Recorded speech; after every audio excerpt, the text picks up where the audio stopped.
J'ai maintenant le plaisir de vous présenter la prochaine oratrice qui s'appelle Zara Cochard, qui est une personne qui est hémiplégique, qui a des problèmes de vision. Et vous savez que le problème de la traite des humains se passe souvent avec les personnes qui sont plus faibles. Et eh bien, elle peut en parler de par son expérience, de par ce qu'elle a vécu dans les foyers. Elle en a écrit des livres, Patience enragée, et là, elle a fait son dernier livre, Des étoiles dans la nuit. Donc, je vous propose de l'écouter. On remercie Zara Cochard.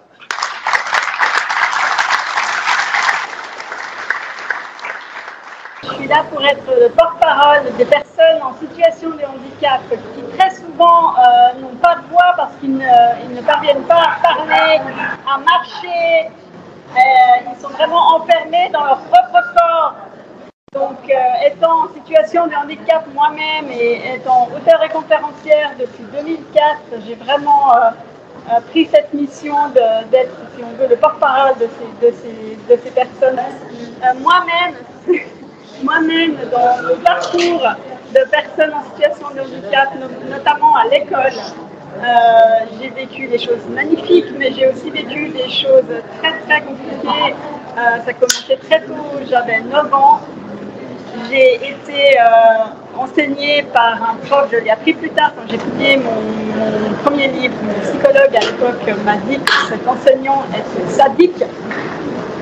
Et par exemple, une des choses qui m'a fait subir, c'était de monter aux perches avec une seule main et une seule jambe de valide. Vous savez, ces perches à la salle de gym. C'est juste pas possible. Il n'y a pas une question de peut-être, on va essayer, il faut avoir plus d'efforts. C'est pas possible. Mais lui, en ayant conscience du handicap, on lui avait expliqué.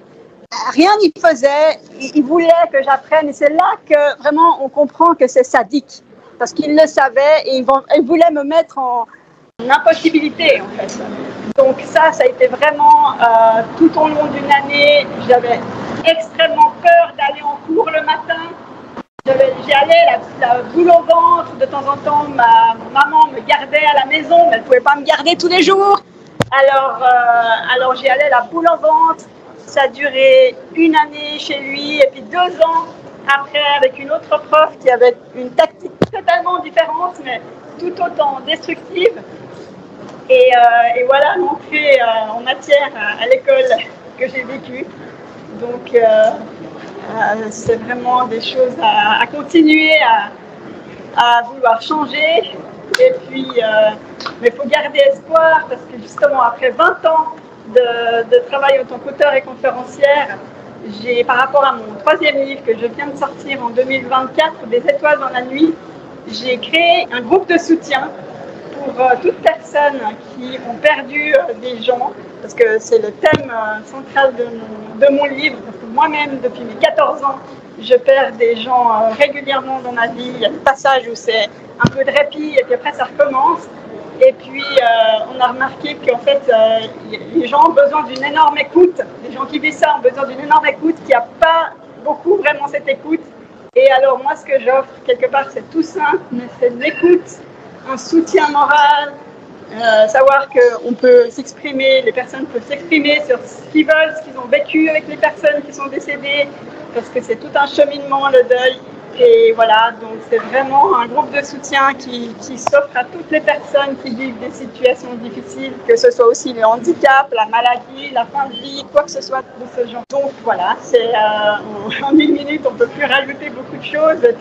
Mais je suis là, j'ai quelques livres avec moi, mes 3 livres sont disponibles avec moi. On a fait des petits flyers.